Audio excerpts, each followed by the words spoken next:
So it'll be fun, they It'll said. be fun. All right. So we're recording. Hey, Cathy, how are you? Hi. I'm not even going to cut that out because this is how we roll. You'll almost always come into Cathy and I in the middle of a conversation, And that's okay. and that's We'll catch okay. you up. Okay. Or yeah, we'll try. We'll try.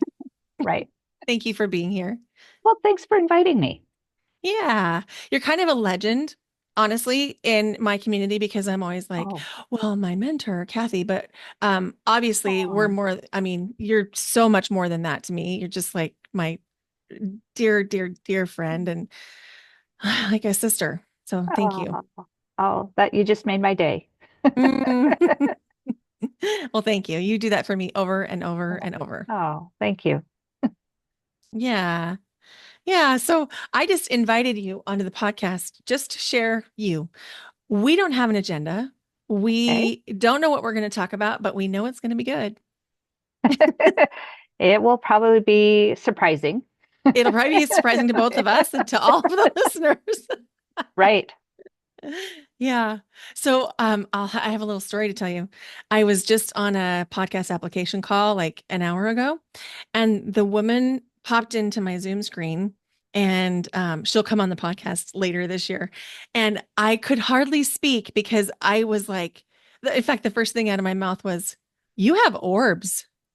And she's like, "What?" And I was like, "All I can see is flashes of light all around you, beside you, like streaming across." Uh-huh.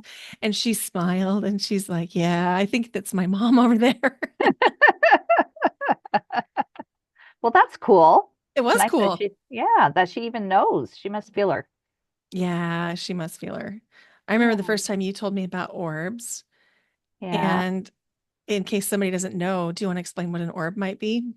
So an orb could be someone that a past loved one. It could be an angel, Hmm. and they come in, and it's kind of fun. I remember teaching a class, and um, I was talking about whatever it was, a Reiki class, and all of a sudden, myself and one of the other students, we ducked. We go, "Did you see that?"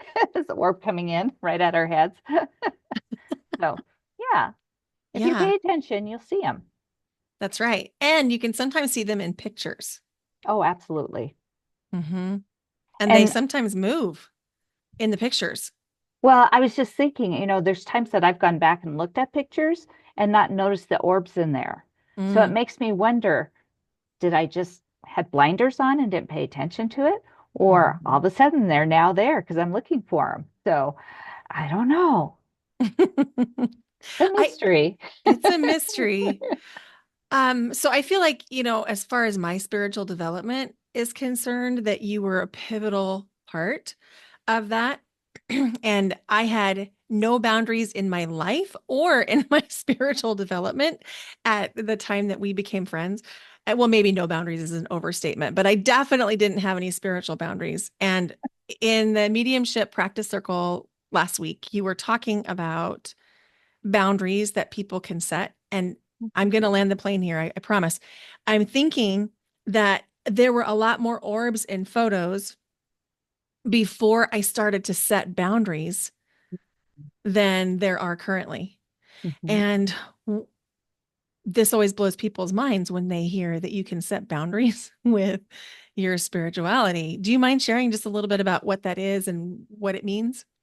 Sure. So, like we were talking about in the mediumship class, um, I think I'm kind of unusual, or maybe others do it and they just don't talk about it. But there would be, growing up, I would often wake up in the middle of the night and see a dead person staring at me. And it freaks me out when they Me too. do that. I don't like that. No, you can't do that. Or if they come in the house uninvited, and especially if they start moving things. So boundaries would be when you're willing to make contact with them.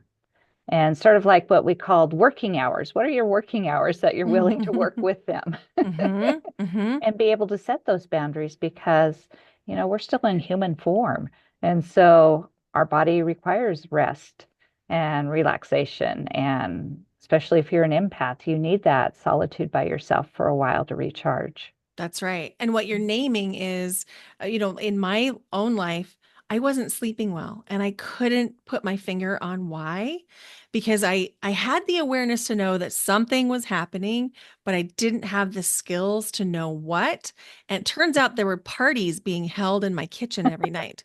And it wasn't How until rude. You weren't invited so either. rude. I wasn't even being invited to party in my own house.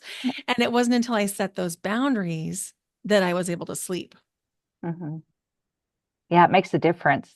It You know, does. even going into working spaces and that, there's one place that we had worked out of, you and I both had worked out of, where there was a group of old men, spirits, that were playing poker in the back room. Uh-huh. Uh-huh. We'd smell cigarette smoke now and then. It's like, oh, yeah, I can't have that party here. You got to move it outside. Got to No move it sm somewhere else. Oh, I remember that. I remember that.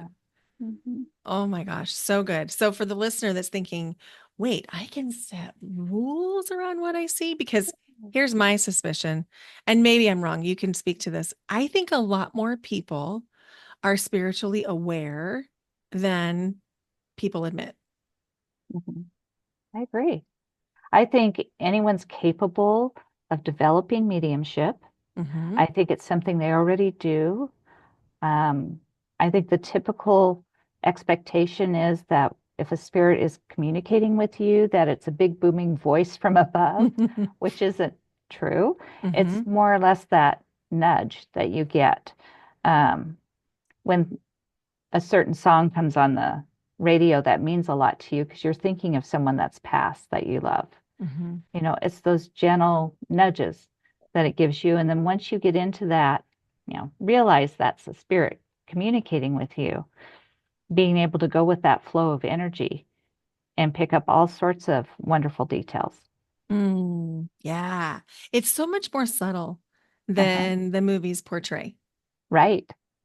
Right. Well, the movies, it's all evil, right? In the movies. So, Right? That's because true. that's what sells. That's right. That's right. And both you and I, we don't dabble in that. We don't, we Mm-mm. don't, we don't play there. Um, Oh, absolutely not. Absolutely not. That's right. And so, yeah, I think my biggest surprise was how much I'd been tuned in the whole time. Mm. I didn't know that's what was happening. I didn't know that was what I was doing. I knew that there was something different about me. And I knew that I had awarenesses that I couldn't explain. Mhm. I didn't know that's what I was doing. Yeah. I think, everyone is connected in one way or another to that realm. And I think one of the hardest things when you start to develop that area is to trust the information that you're getting. Hmm. It's so easy to write it off as your imagination. And then, I always keep reminding myself, well, your imagination and the part of your brain you use to communicate with spirits it's on the same side of the brain. So it's easy Hmm. for people to write that off. Yeah, totally. Mhm. So, I often get a chance to share my origin story of like how I came to this work, and you are part of that story. Aw, How we taught down the hall from each other, and then we were in that yoga class with Rachel, right? and then you shared that business card that wasn't even yours that had Reiki on it, and the rest is history. Yeah, that's right. That's right. Yeah. So for the listener that's thinking, I kind of wanted to dip my toe in, but I don't know where. You offer Reiki and Theta Mhm. Healing and mediumship and readings. Where would you invite someone to start? Oh, I think Reiki is always a good place to start. And I'm biased. I think everyone should have at least Reiki 1 Me because too. you should be able to take care of your own energy and be responsible for the energy you bring into a space as well. Hmm. So I think Reiki is a wonderful place to start. Um, I, that's where I started when we were having um, ghost issues at our house. So how to Yeah, figure out how to work with energy. That's right. And that's where I started too. Hmm. In case it wasn't obvious, that was my kind of dipping my toe in. And then I was like, oh my gosh, Yeah. she gets me. Well, learning Reiki gave me the vocabulary to normalize discussion about energy. Yes, exactly. Where before, if you say that to someone that doesn't understand, they look at you like you have five heads. Hmm. And so, and that is easily shuts down a conversation about that. Yeah, So, it sure does. So you and I have both had to work through um, being in very structured environments, right. very science-based, data-driven environments where we were openly discouraged from doing the work that we're doing, openly discouraged from sharing it. And then we both had our own versions of shedding all of those shoulds Mhm. and opening up into our own gifts. And you don't have to give any details, but what was that experience like? And how did you navigate through all the voices from the shoulds and yet the inner knowing that there's something there that's really right for you? I know for a long time, it felt like I was walking with one foot in two different worlds, Mm. Hmm. right? Because being very data driven and very scientific, you certainly wouldn't entertain anything that I'm doing now. And so I almost felt like I was losing my mind at a certain point because I would work all day in a very scientific, data driven environment. And then in the evenings, I would see clients and do this. So, Yeah. yeah. So it just got to a point where I think the tipping point for me is I switched my environment and um, the people that were in there were very accepting, very understanding of what I do in the evening with energy Mm. work. And that Hmm. made all the world of difference for me to a point where it's like, okay, this doesn't feel so bad, because Yeah. it's always that unpredictability of what someone's going to respond to you Hmm. when you start talking about energy work. Right. So I noticed if I think to it, I wouldn't have said I shifted my environment as part of my answer, but that is part of what happened. Mhm. I shifted my environment. In fact, I have been shifting my environment over the last year, just like trying things on and trying places on. And I do think that's part of my exploration. Mhm. Yeah, that would Yeah. make sense. Yeah. That or you have gypsy blood in you. Well, it may be a little bit of both. A little both. I do have wanderlust. Like, oh man, I have wanderlust. But I always keep coming back to the same places, which is interesting too. Yeah, that tells you something, right? It does. It Uh-huh. does. Yeah. So I Yeah. felt like something shifted in me that was sort of like, okay, now I can talk about this in a new way. Hmm. And it was a decision to be authentic. And when I made that decision, I did not have this in mind. That was not was not what I was going for. I just wanted to be like more authentically me. Like I didn't want to mask. I didn't want to pretend that things were okay when they weren't okay. I just wanted to be authentic. And then the more I dove into that, I was like, wait a minute. If I actually want to be authentic, I'm out of integrity if I'm not talking about this part of my life. Hmm. And so that Sure. that was kind of where my process eventually that was the moment where it was like, okay, I'm going to talk about it. Oh, good, good. I always thought I put it out there that spirit will share the information of what I do in the evening with those that have doubt when it's Mm. time for me to shift. Yeah. So it um, takes that out of my control, so to speak. Hmm. It's not something that I had to constantly monitor. And Yeah. so when someone comes up and goes, wait, I think I saw your ad. Aren't you doing Reiki? what is Reiki? And Mhm. so then I knew, oh, okay, that it must be time. I wrote something down that you said this week, and I Uh-oh. I put I put my journal over there. But it was something about let spirit be my agent. Right.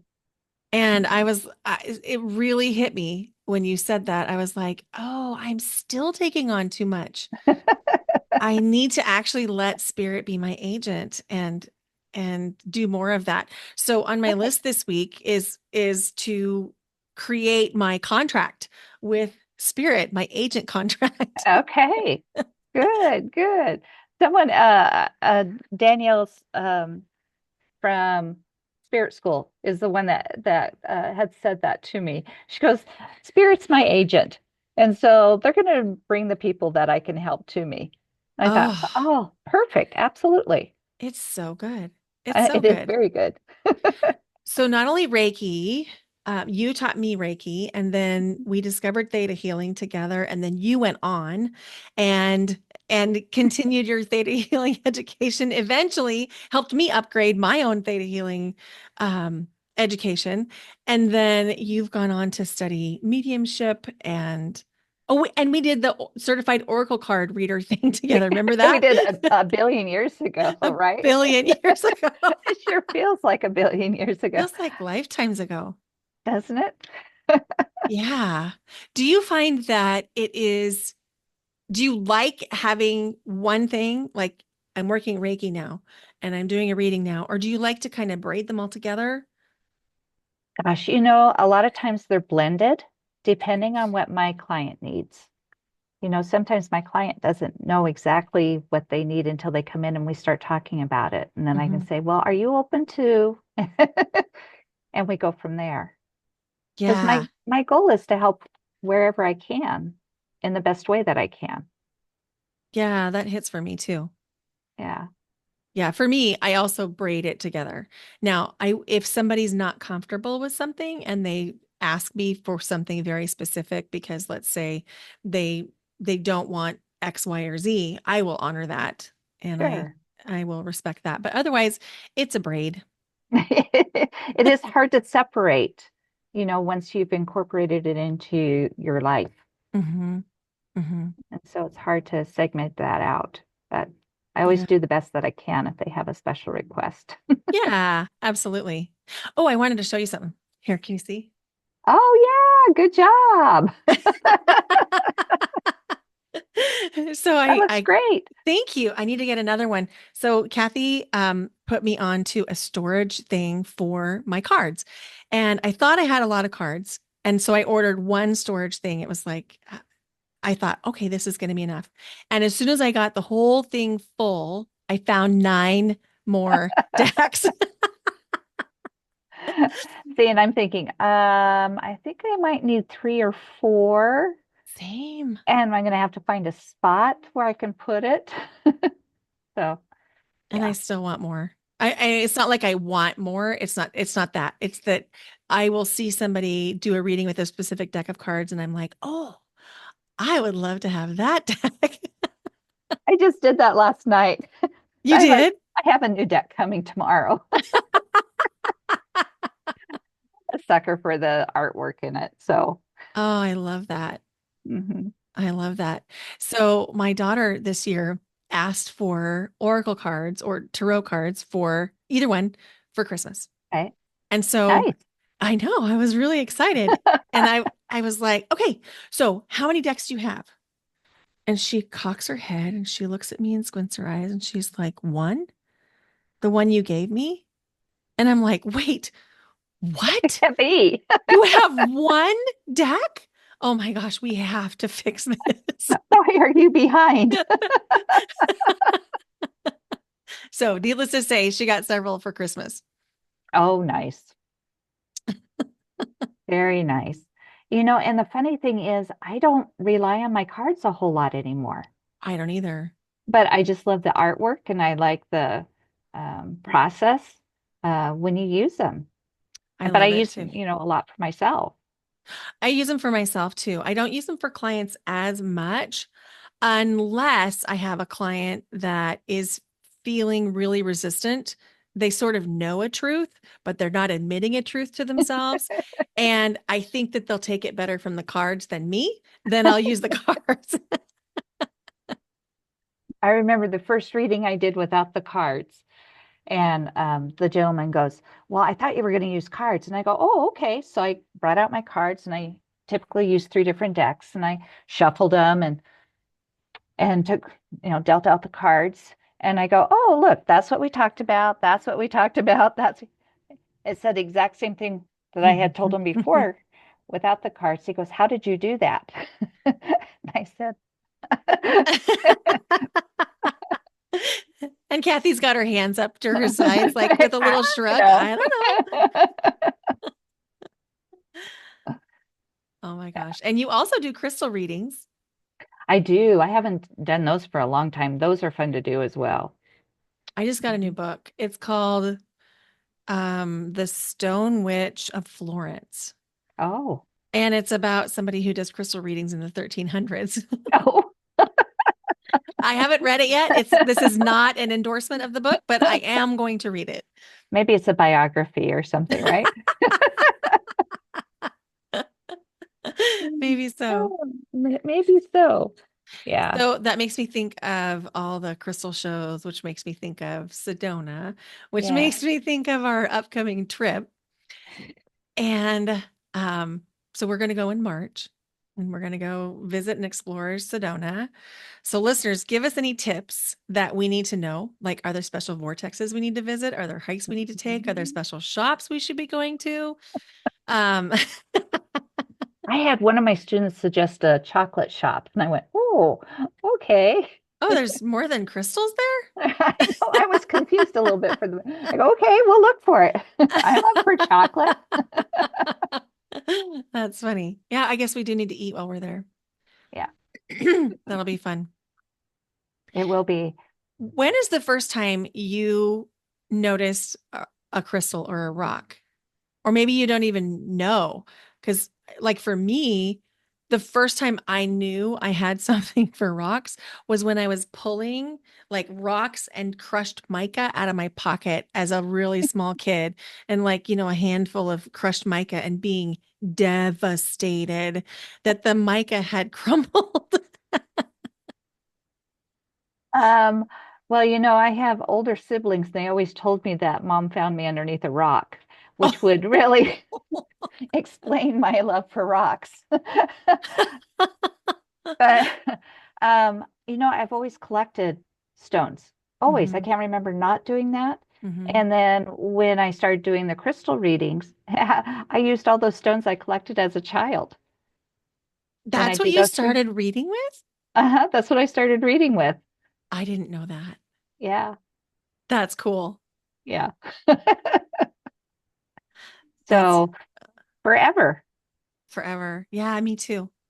Me too. I mean, I was a kid and I was old enough to wear something with pockets, but other than that, I don't really have an age.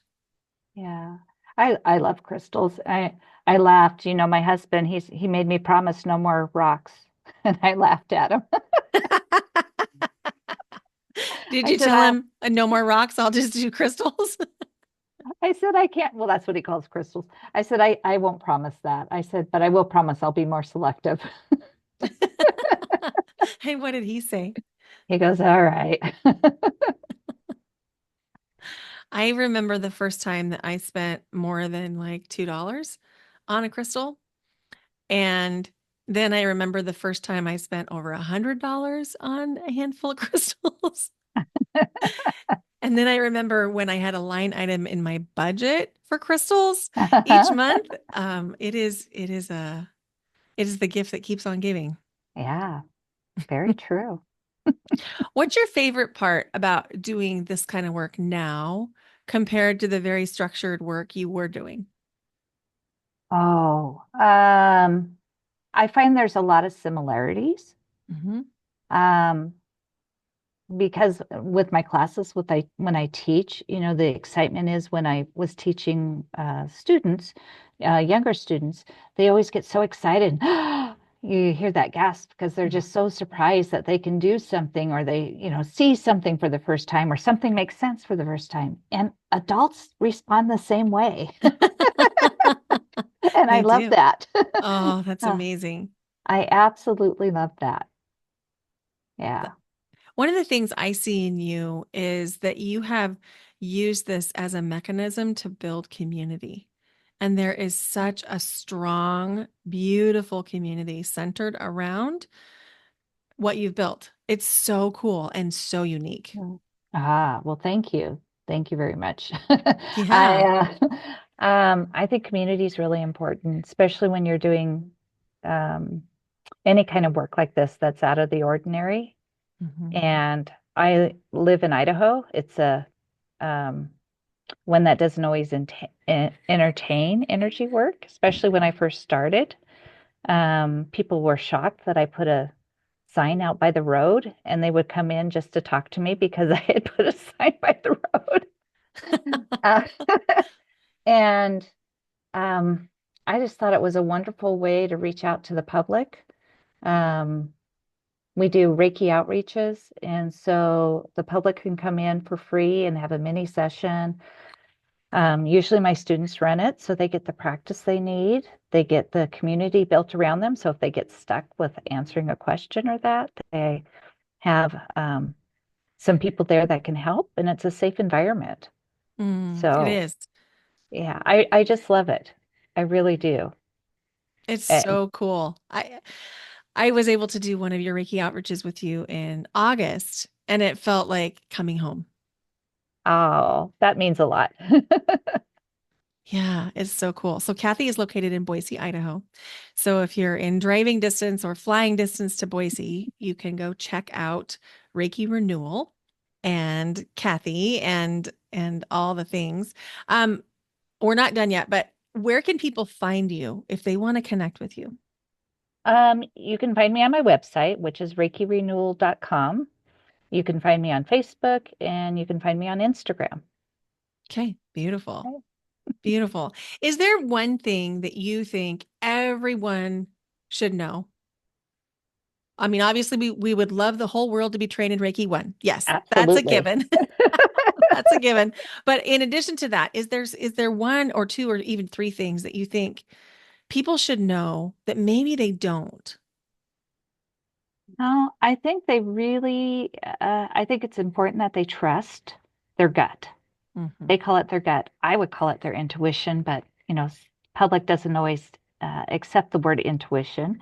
Um, but if you talk to someone about trusting their gut, then that seems to be more easily digested by them.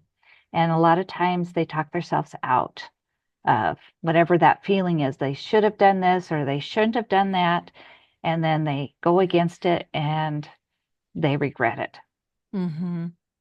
So I think once you start trusting that intuitive part of you, it grows so much more because of that.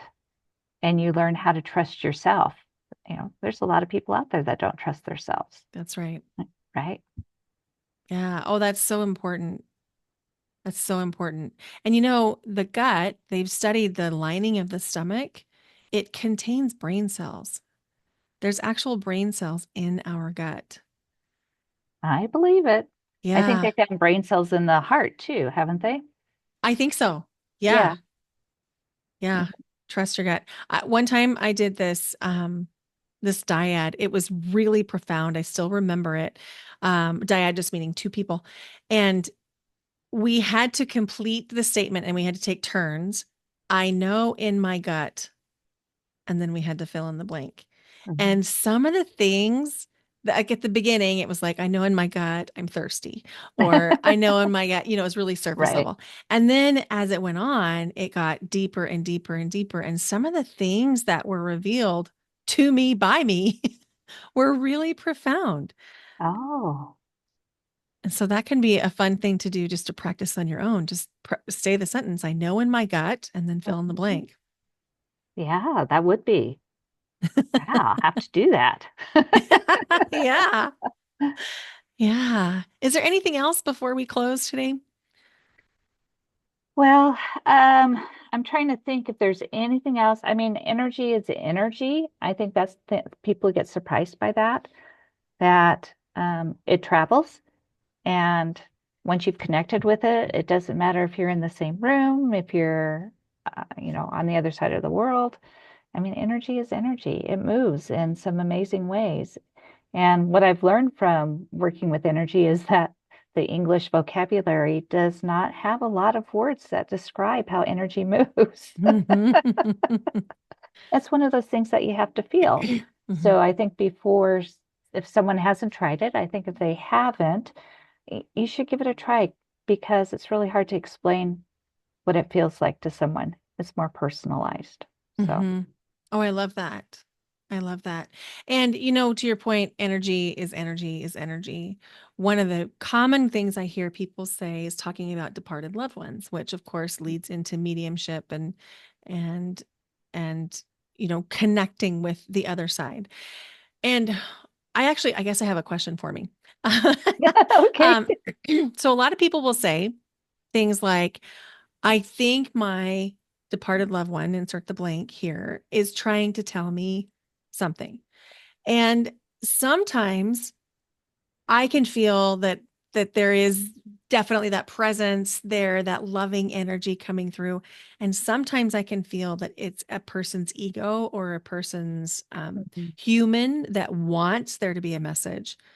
And I'm wondering for the listener who's trying to discern, is this a message? Is this not? What are some of the hallmarks of a true message that might be Mhm. coming through?